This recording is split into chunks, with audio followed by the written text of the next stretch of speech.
Welcome back to the Marvel Movie Minute, a daily podcast in which we assemble to explore the films of the Marvel Cinematic Universe 1 minute at a time. In this, our 6th season, we are looking at The Avengers. I'm Andy Nelson from the Next Reel Film Podcast. And I'm Pete Wright, and this is a level 8. Today we are talking about minute 12, which begins with Fury firing furiously and ends with an old Russian warehouse.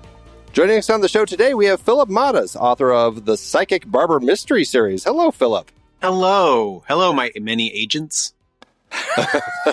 So many agents in this so minute. Many agents. But most of them are buried under the rubble. we have the named agents that we get to see today. Yes, right. All the important ones. That's terrible to say. Before we dig in, Phillip, you're new to our show here. I know you've been on a number of other podcasts, but just let's get a sense of who you are, your relationship with the Marvel Cinematic Universe, and of the Avengers, and this particular set of minutes that you picked. Sure. Okay. I would probably start off by saying that growing up, I was way more knowledgeable of DC characters, particularly Batman and Superman, although obviously I knew Spider-Man existed, but I was huge into Spider-Man, but I was never like a Marvel guy. When the MCU started with Iron Man way back when, I was probably like everybody else where I was surprised how much I really enjoyed that, and even down to just like the brilliant obviousness of casting Robert Downey Jr. at the height of his like smarmy, charmy wonder, right?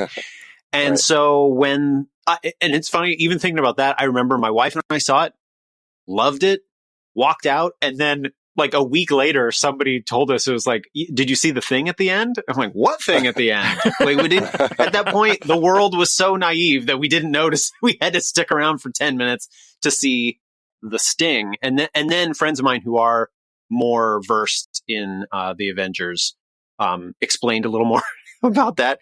And so my fan level is with this is, I would say, fairly casual, except I think I've seen all but one of the MCU movies. That one being Incredible Hulk. Just never made the jump. Oh. Didn't hear wonderful things. And then, honestly, they recast the guy and we're kind of like, I feel like we didn't miss much. Like, they caught us up really quick.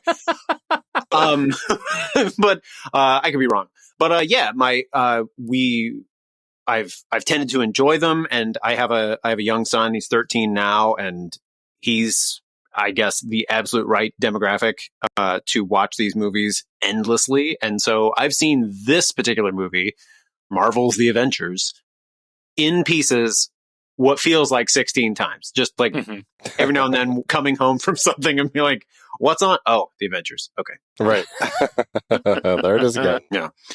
Yeah, but that's kind of where I'm coming from. Okay. Now, as far as these minutes, you picked this specific set of minutes starting here and taking us into Calcutta. Is there any particular reason that you wanted this focus of the film? There is, and one is sheer dumb luck. So when I was given the privilege to pick my minutes, honestly, the first thing I thought was I wanted to see Black Widow's introduction. Okay. So I thought I picked the minute that started with her, but I didn't realize that minute 1 is technically starts minutes 0. So yes, I'm back. Right. I'm off by just a little bit, but I gain the advantage of being here for like the title card and possibly the first time hearing that theme song. Is this the first time we hear the ba, ba, ba, ba, ba, or is that played in bits and pieces earlier? It has played earlier when Fury arrives at the facility. It's not quite as complete as it is here. It's a little more broken into kind of the theme of the arrival and everything, but it is there. Okay. All right. This is okay. Well, fair enough. I'll take what I can get. But the reason I picked this was primarily because I wanted those sweet, sweet Black Widow moments. But like we said, we get the bonus of I get to see lines from the named agents of S.H.I.E.L.D. and their leader. So Yes, I was happy for it. And any little bit of Sam this whole franchise has proved that any bit of Sam Jackson is a win. Like anytime he's shown up, it's like, oh yeah, I love this guy. Yeah. No kidding. No kidding. As though I forgot. Right. Yeah, right. Hard to forget. Well, let's, I can't wait to talk to you about Natasha and Black Widow and kind of the whole thing in the Russian warehouse, but we'll save that for tomorrow because that's really when we jump into that minute. Yeah. So, yes. Pay attention to your time, folks. That's the lesson. Learn how time works. It is a trick. Yeah, that first minute starts at 0 seconds and goes until the clock hits 1 minute. So yes, yeah. But no worries. So we are here talking about this moment. This is post helicopter crash. We see Nick Fury kind of rise from the ground with his gun, and here's where he starts unloading on the Hummer as Barton drives away with Selvig and Loki in tow, and we see them kind of taking off, getting onto the desert road and driving away. So let's start with that. As far as this is your chance to talk about Loki and kind of this whole bit of the action. How does all of this play for you? I think it plays pretty well. One thing that I think I had to get over, and again, maybe this is my own bias growing up, but I think something that this movie proved. How do I say this? People didn't understand that the reason we liked Loki had more to do with the actor than with the character. And when this movie came out, I remember people being gaga over Loki, and they were comparing him of like, it's the greatest villain ever. It's like the Joker and Lex Luthor and Loki. And I'm like, no, absolutely not. But that actor, super charming. And I think that took me a little while because I did see Thor before this, so I knew who Loki was. But just kind of managing that character a little bit, he didn't necessarily grab me as the most intimidating thing ever. He has some good scenes, but I've always been a real wet blanket, much to my wife's chagrin. About she is a Loki fan, but I was weird about that, and I also think this minute is unintentionally funny. There's a theme that runs through this movie of people shooting the smallest guns at like super beings. They're like, go ahead and try it, but it's not going to work. That's a funny point. I mean, obviously, it's not like Fury was jumping out of the helicopter with big weapons or anything like that, but I suppose he could be aiming at a tire or something. But it's funny as the vehicle is driving away. One, it's dark. We're at night, and he's, I guess, just aiming at the few lights that are flashing on the back of the vehicle. But otherwise, he's got the flaming helicopter behind him. So I don't know how well he's seeing it. And as the truck is driving away, it looks like there's a small slope and like a tree between them. So I'm wondering if he can even see the truck, or if it's like he's blocked just by shooting into the dunes. Yeah, just a real hillside shot. And I mean, the world is at stake, so you don't want to come out of this with anything literally and figuratively, still in the holster, right? You don't want to be like, well, I could have maybe hit something. But in the moment, just knowing, we're 12 minutes into this movie, we're like, what an empty gesture. Just like, there's some gunfire, I guess. I don't know. It always makes me laugh a little bit to be like, yeah, shoot your gun. Oh, no, you didn't hit him? No it just communicates that he's a man of action, right? I'm a man of action. A man of action with a gun shoots a gun. Yeah, I guess so. That's the axiom. I guess. Yeah. It is, it's weirdly like, I know, again, it's night. We're trying to get a sense of the space that we're in. We see, though, when Fury is firing, we see the helicopter behind him and it's in flames. And then when we cut to the shot of Loki we're like on the hood of the car looking back at him as he's illuminated by those top headlights on the back of the truck bed, we see like, it's like a bunch of like building lights behind him. And I never have any sense as to what is actually behind him. I know he came out of the tunnel. I'm assuming that row of lights off to the left of the shot, this is about like 5 seconds into this minute, that might be like that tunnel exit, like where they came out of the tunnel. But I have no idea what those other two lights are, because the only helicopter I know of is the one that just crashed, and I don't see its flames anywhere. It's highway traffic. right next to the... Yeah. Right, they're next to the 25. On the left of that frame looks like landing lines, right? Like lights to illustrate like a landing strip of some sort, right? Yeah. It's very strange. Yeah. I mean, in moments, I break it down and then I praise it. The shot itself looks fine, Yeah. I mean, what we're after here is like cool looking shots. So it's like, yeah. And it even, like, only until you watch something a minute at a time do you think about it. But I mean, I watched this literally in isolation. I've seen the movie, obviously, so I know what's going on. But it is kind of funny. It's like, he doesn't know how cars work. He doesn't get in the car. Right. Right. I'm gonna stand on top of here. I look better like this. And frankly, he does. He looks better on like that. Yeah, it's weirdly like a telegraphed moment to when he's later on like the little Chitauri sled later in the film, Yeah. It's like he's just riding on and holding on. It's like, this is the place for a god, of course. His lifestyle is one of chariots. And therefore, Yes. he recognizes this as like, oh, your chariots are different, but I stand here. Yeah, right, exactly. It gives him the position to, use his scepter and blast at people. Yeah, so, Yeah. of course. No, I don't. I'm not questioning him. It just cracked me up how it's like, One does not question Loki. no. You want to sit? You want to sit in the? No, you want to be back there? That's You can fine. sit wherever you want, man. Wherever you want. Not really safe, but okay. So we go from that to, as they drive away, now we're left with Fury standing there. This is kind of the end of the the destruction of Project Pegasus. The whole thing's been destroyed, and Loki is driving off with the Tesseract. Although I did have another question about all this. Fury, when we saw him leave in the helicopter, he really has no idea how Loki is escaping this place. He never has a conversation with Agent Hill, who is the one who is in the tunnel and saw Loki and Barton and Selvig all get into the Hummer and take off.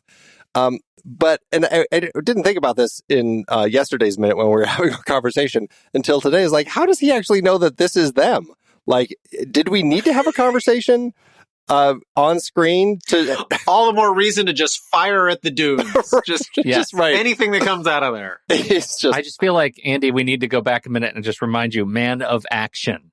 Yes, man of action, corollary, does not discriminate between moving vehicles in the dark. There's a car leaving the tunnel. It must be bad. I'm going to destroy it. It must be bad. It's moving quickly. That in the guy, desert, it must be shot. That guy standing in the back of that truck, that's at least against regulations. Right.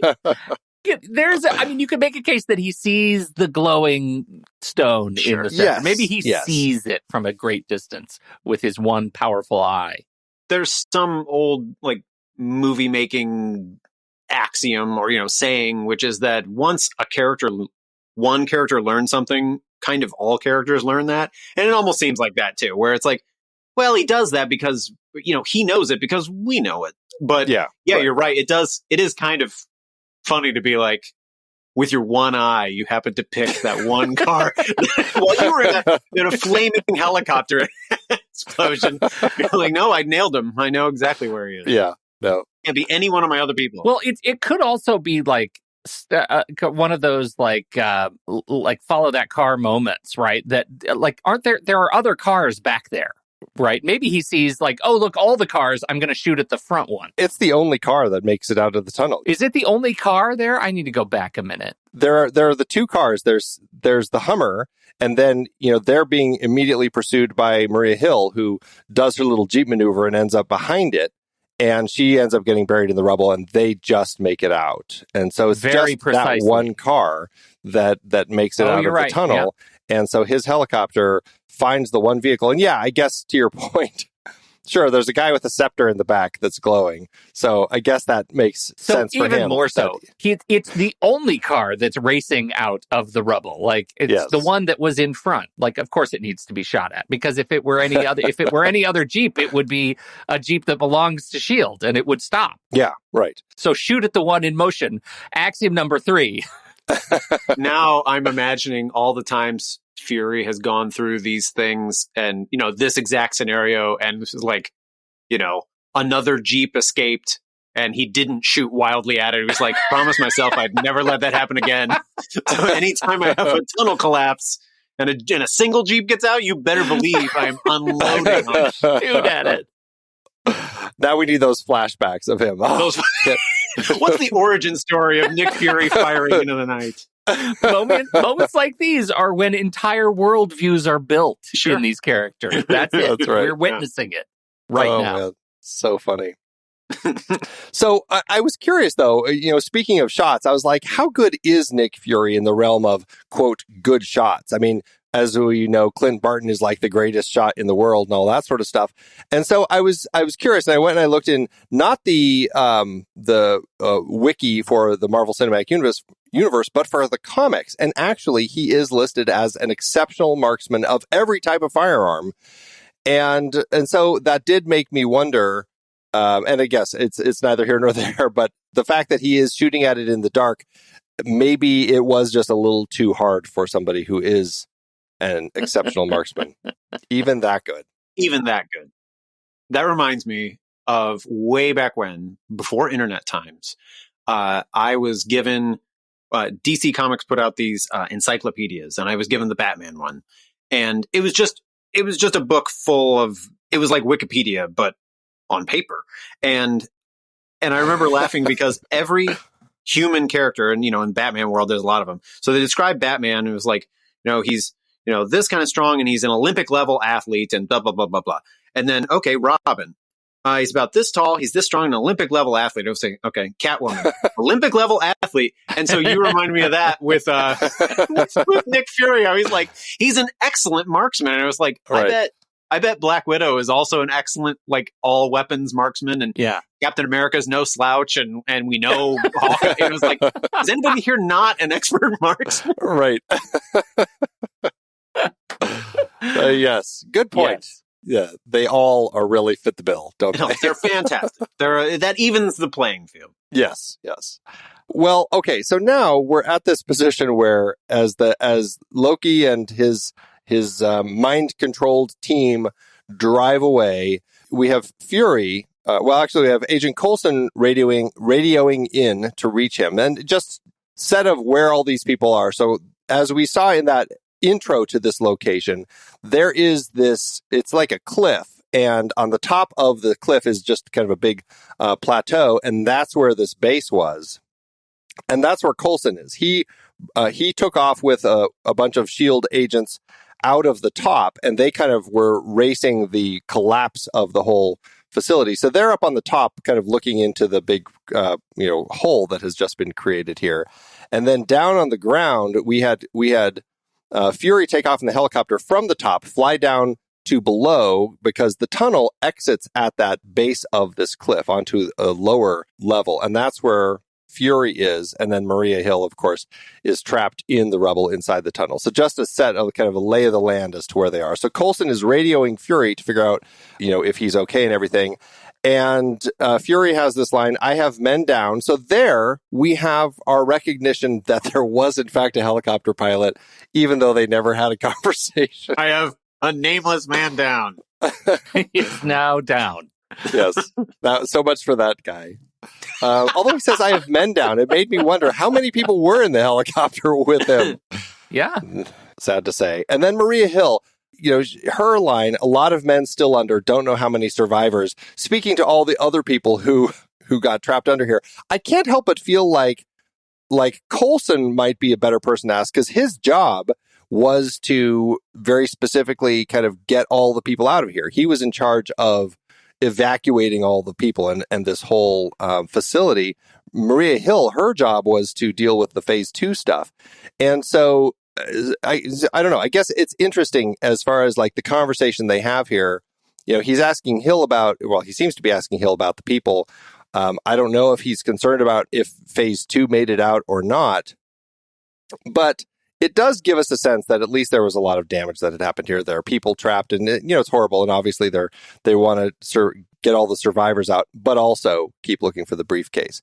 So the setup of the story is in action. We now have all the puzzle pieces in place, and we're moving into level 7. Dun, dun, dun. Yes, it is a level 7, apparently, which is, I would gather by events, very serious.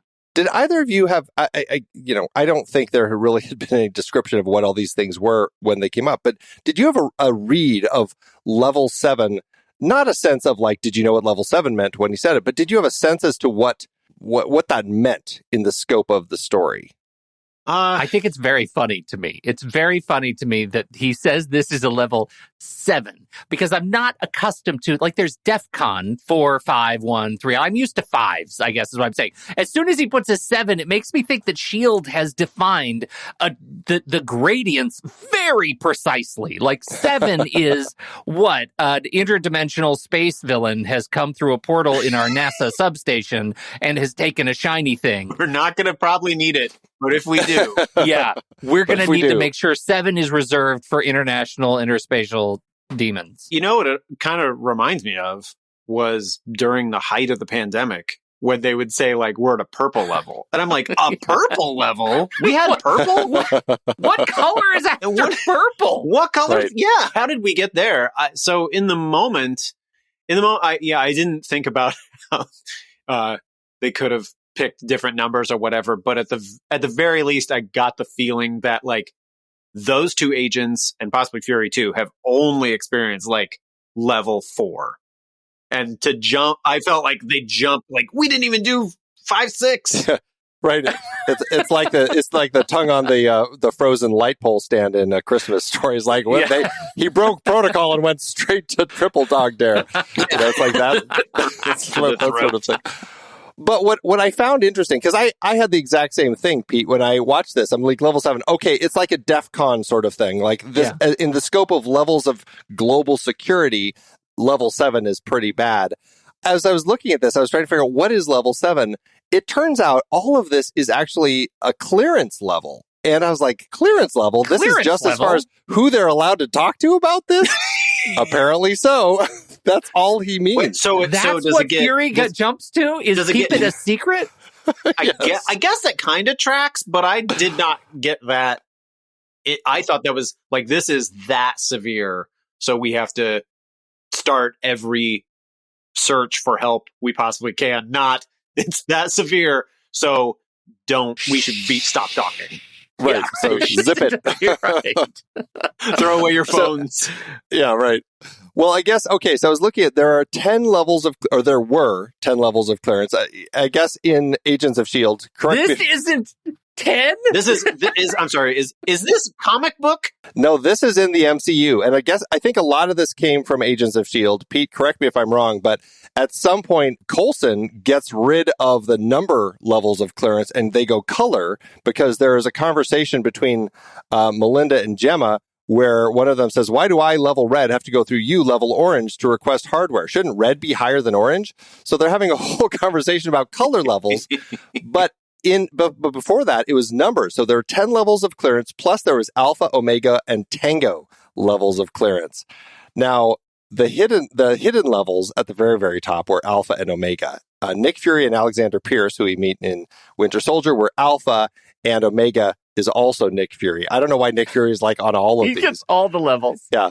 Level 10. I'm going to say, like, that dialogue, like, I get it now. You're the director now, not some level 1 field agent. There are no levels anymore. I got rid of those. Yeah. That is peak Tancharian Whedon dialogue. Like, that is absolutely peak Agents of S.H.I.E.L.D. and makes total sense to me that he would do that in that show. I don't remember that specific moment. I gotta say, in my day job, I work with system processing improvement, and in my personal life, I'm partly colorblind, so I prefer numbers, because we can all agree that, like, if I say 10 and you say, well, I'm 11, that's more.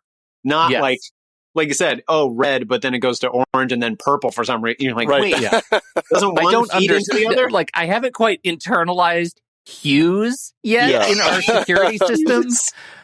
So I'm more of a burnt orange. Right. More of a burnt But the fact that when you come back and say level 7, I can't, like, is a clearance level.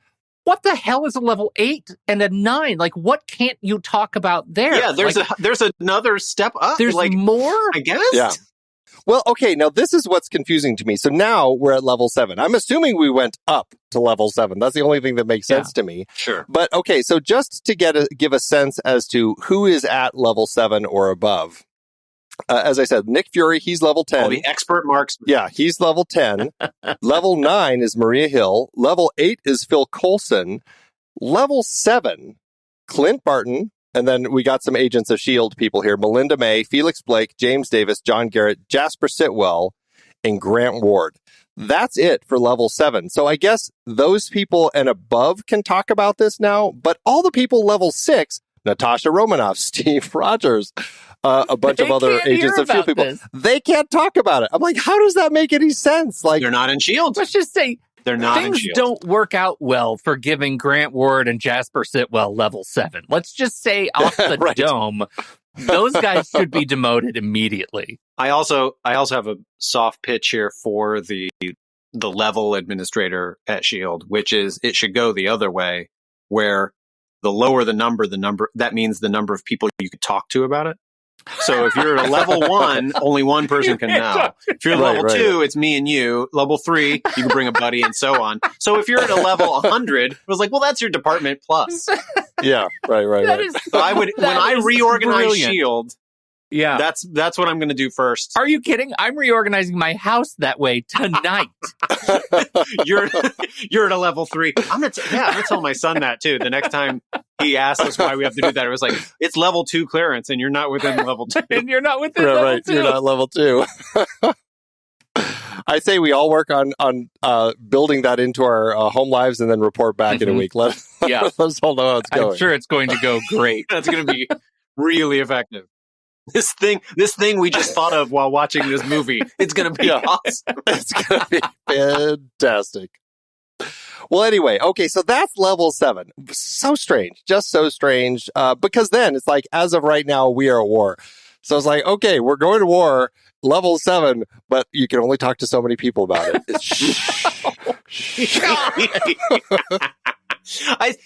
This is a classic example of why some details matter and others don't. Because in the context of the movie, when he says level 7, I assumed, like what Pete said, it was like DEFCON 5. Like, this is huge and very important given the context ahead of it. If there was a line that said, we're at level 7, so you can tell your mom, but not your dad, like that stuff, it's not necessary for the movie. You know what I mean? Yeah, right. They had enough with their reactions of like, level 7, oh my God. Their faces. Oh, it's, very serious reactions from both Coulson and Hill. They both have. I like the shot of Hill because she's got a little bloody nose after her Jeep's been buried in rubble and a tunnel collapsed. Anyway, we have to say, we talked a little bit about this yesterday. Just the precision of the rock of the tunnel collapse is extraordinary. The fact that it crushed the passenger seat but not the driver was an amazing bit of amazing feat, and I'm proud of her for getting out of it. Rest in peace, passenger and helicopter pilot and other interns of S.H.I.E.L.D. Interns of S.H.I.E.L.D. That's the show I would watch. Now, I have another question because I just want to get a sense of your read on the line that we just talked about. As of right now, we are at war.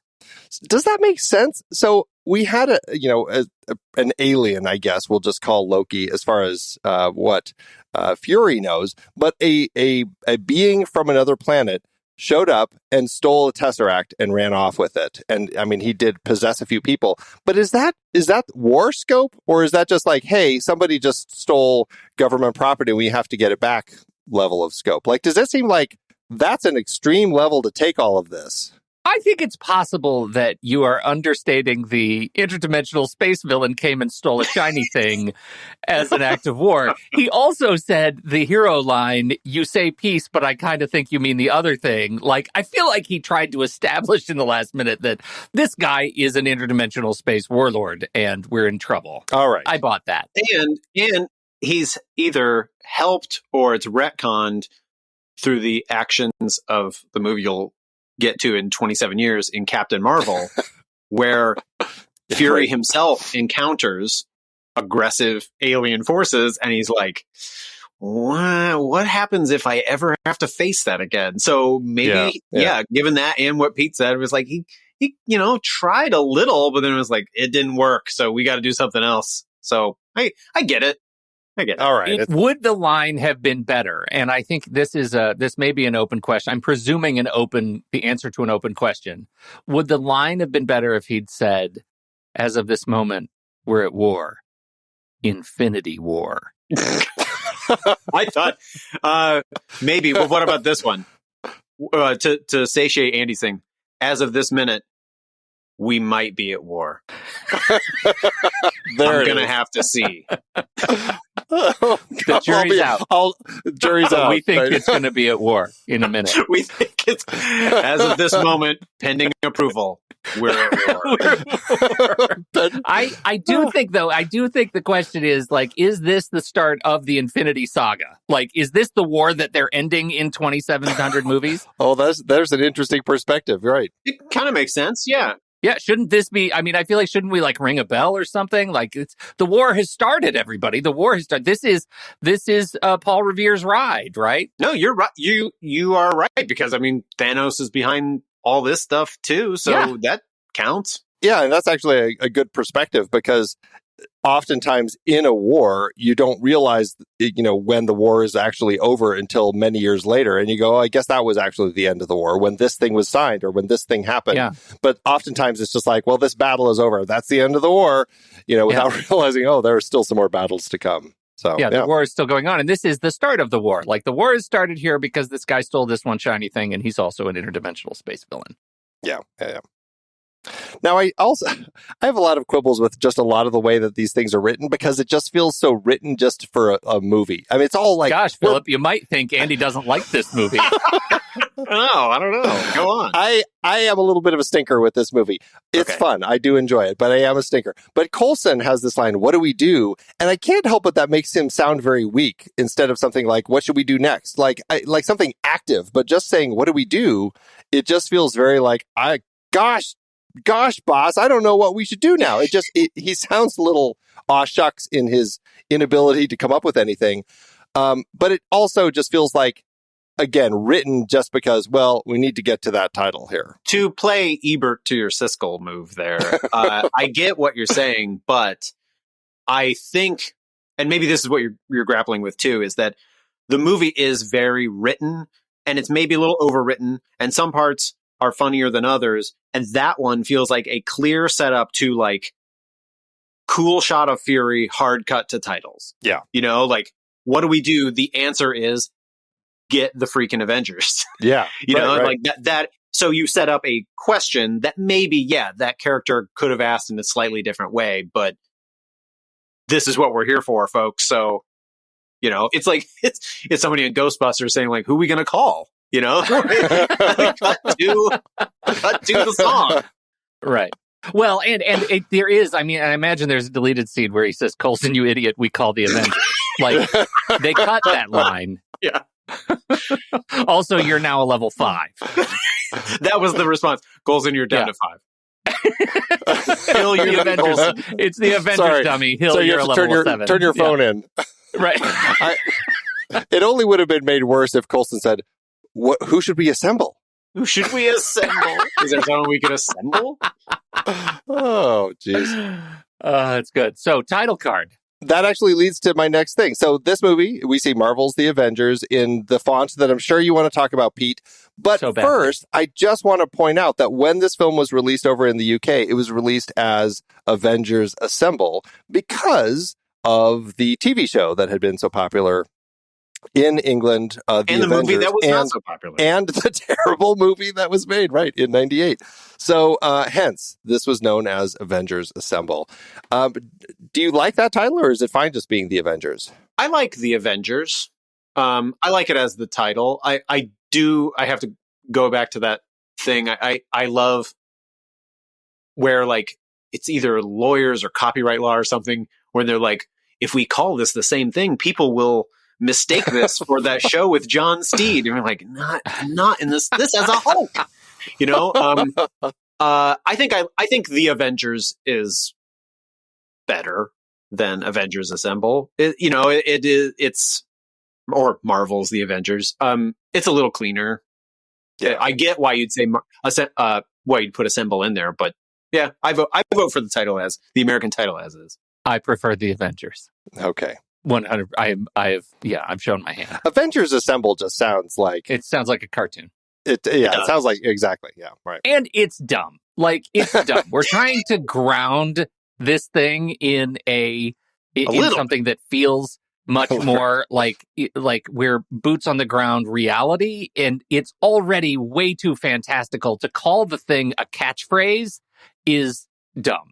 It's dumb. That's what they say. Avengers Assemble, but they usually scream it, and it's a cartoon. And so let's not do that. And it also kind of tracks with the names, the naming convention of these movies is character name. You know, it's like Iron Man, Thor, Captain America, and this is about the Avengers. You know, that's like that is what we are watching. We are watching these guys, not what these guys are doing. Right. Well, we already talked about how when at the end of Captain America, the First Avenger, we have that little teaser for this film, and it has the little title cards flashing up about, assembling in 2012 or whatever. And it was a little, it was cheeky, and we weren't big fans of it. So that I totally get that. I think that's allowable for something like that because that's like the marketing tool. And people who are going to be really excited about that are going to get excited about that word. So I get it there, but don't call it. No, don't call it that.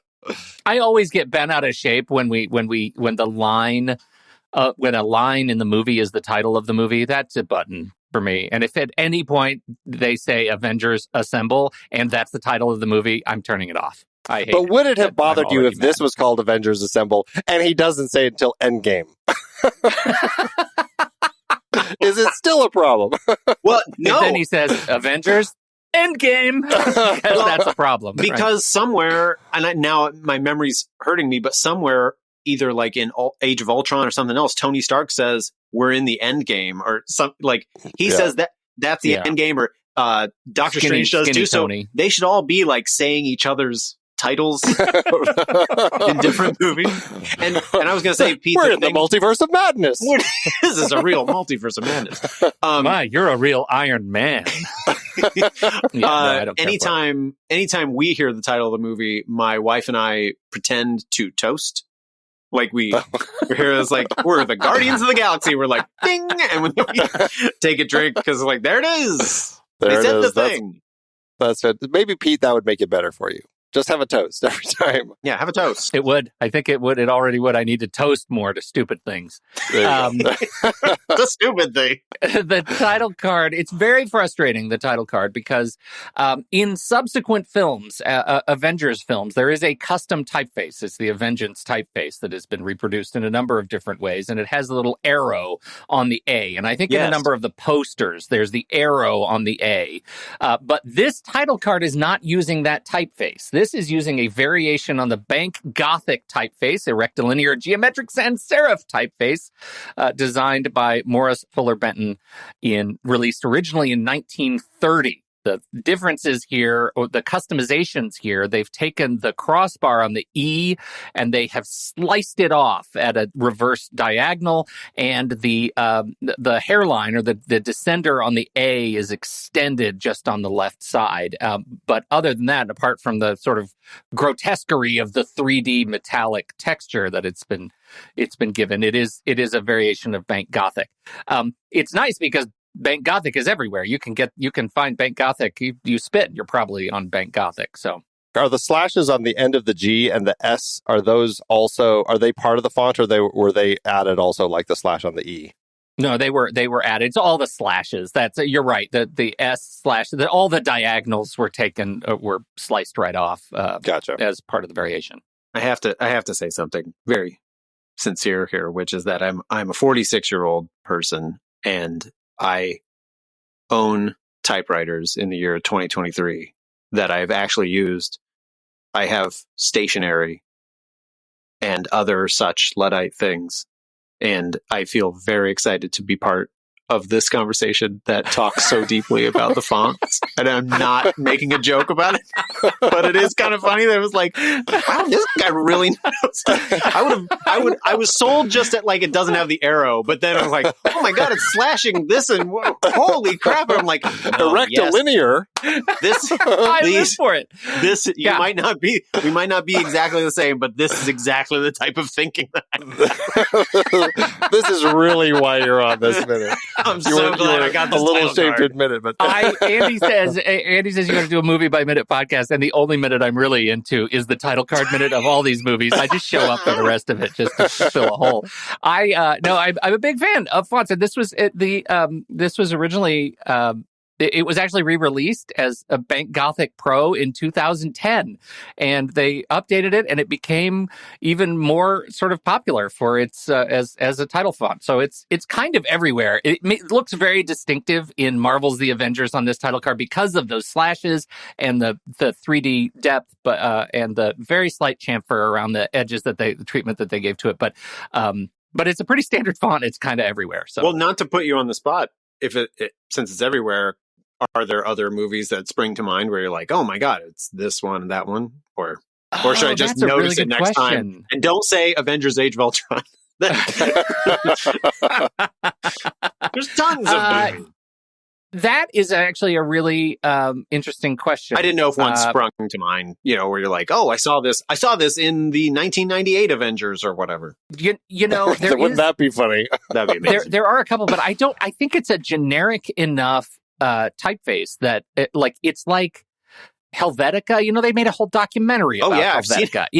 I've seen it everywhere. Don't worry. Oh yeah, I mean I put it on to put me to sleep at night. Now I've just straight memorized it. You'll see. I'm pretty sure like God, what was the other? Maybe Moon is Bank Gothic. Okay. There are some other spacey things. Maybe The Martian might have been just straight up like Futura. Some of them are very easy typefaces to just lock into because they have like just the right angles. Everything that is just at a perfect angle. Yeah. Great for spacey. It's like a level 2 typeface. Things. Is what you're saying. It's a level. You can tell it's everywhere. It hangs with like Futura and Euro style condensed, right? Like it's just a real party hound. Love it. Well, it is funny. I did find on Reddit a thread. Crappy movie titles. Please stop using Bank Gothic in your movie posters. And what other did they list titles? I'm trying to find it. They don't actually list any titles. I think it was just a complaint thread where they're just talking about how they don't have an interesting way of using this font, and that they complain about the fact that they don't appreciate the history of the origin of these fonts and how this font doesn't tie into things that are sci-fi, action, or disaster movies. It's funny too because I am an author and I've published books, and it's the type of thing that you never think about until you absolutely have to, and then you're like, oh my God, yeah, what do I think of this? Like how does this look? And there must have been I would imagine a handful of meetings on like what font are we going to use and what are we going to do with it and all this stuff to really this is not well.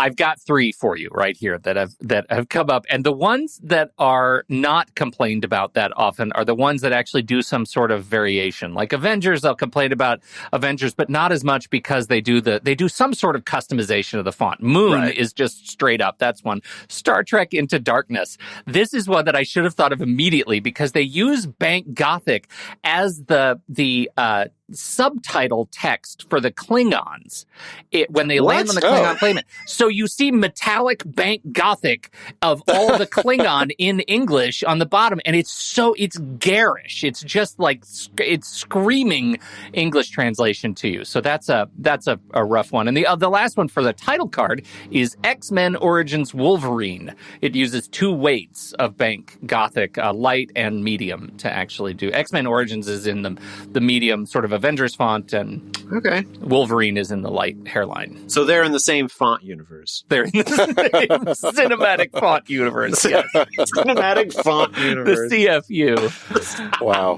That's good. Now, another addition to this is there's like this little sunrise kind of thing going up the vertical line of the N as the font turns to us. Do you like the addition of the little light flare that we have there? Somebody wanted to make Michael Bay horny. That's what happened here. Well, Pete, I know you're a big lens flare guy, and it is very flary.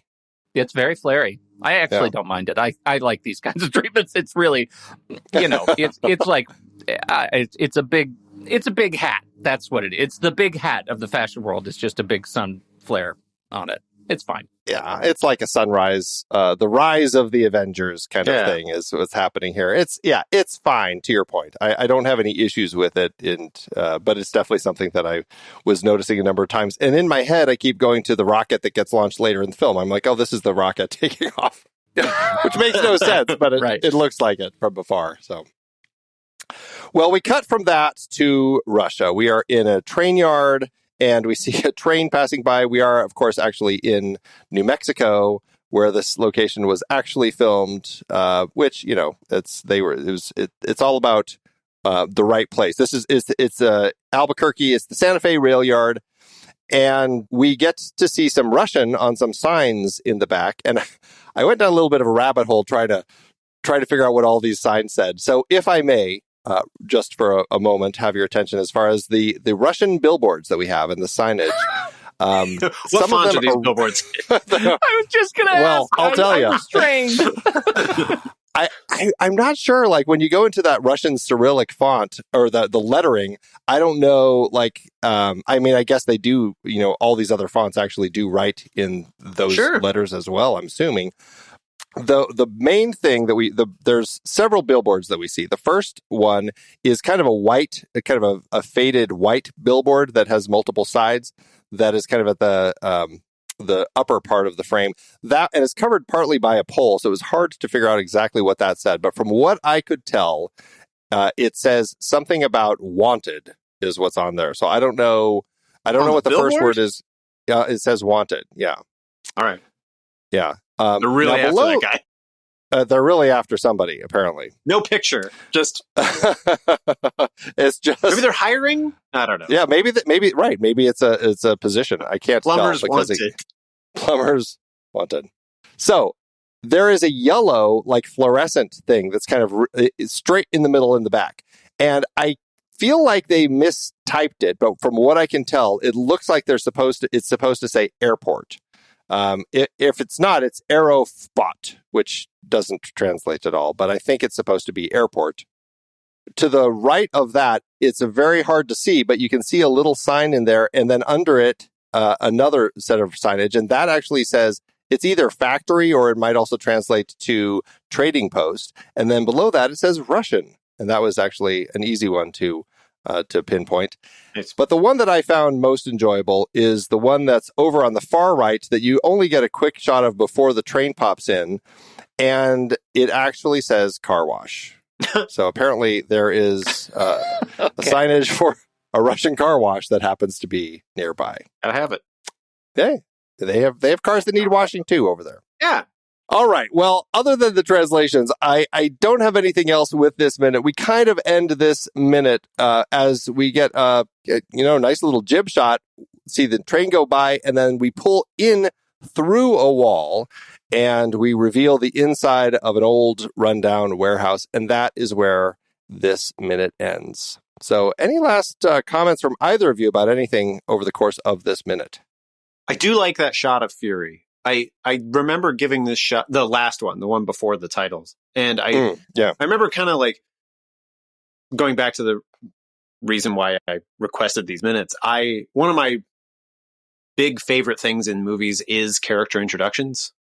Like, I am a sucker for Sergio Leone movies because, man, does that guy do character introductions right. And this movie kind of like doesn't have the greatest ones up and down, but like that ending shot of Nick Fury is kind of like that, of just like, it's not overly dramatic, but it's a nice looking like angle of you're in charge, but you're scared and things are looking dark, like a not quite hero shot. And so I appreciate that. Yeah, that's a good shot. Well, especially considering Maria Hill doesn't really get an introduction, period, in the film. There's a lot of characters, but But yeah, I appreciate those moments when they come up. Gotcha. Well, I guess that is it for this minute. So we're going to wrap it up. We'll be back tomorrow to talk about minute 13. But Phillip, tell everybody about these books that you're writing and what else you're up to. Oh, yeah, those books. I write mystery novels, which are about a woman living in San Fernando Valley of Los Angeles who is a hairstylist by day, but she has secret psychic abilities. And normally she can use it to see inside someone's mind and see the style of hair they want. But occasionally she touches someone's mind and she sees a murdered body. And so she ends up having to solve the crimes. And you can find those. I've got 2 novels out and a couple short stories. I can find them absolutely anywhere. Just look me up, Phillip Mottaz. It's either P Mottaz or Mottaz, something in there. Psychic Barber, Phillip Mottaz. There's not a lot of Phillip Mottaz's writing Psychic Barber stuff. But yeah, that's me. And what are they typeset in? What are I get it. Just for those. I'm sorry, that's a level 7 set of details that I cannot divulge. Yeah, too high for you, Pete. Too much for you. Yep. Well, check those out. We will have a link to all of Phillip's sites and socials in our show notes. So we'll be back again to talk about minute 13 tomorrow. So, Pete, thanks as always. Tomorrow, Andy, I'm all tied up. Until next time, true believers.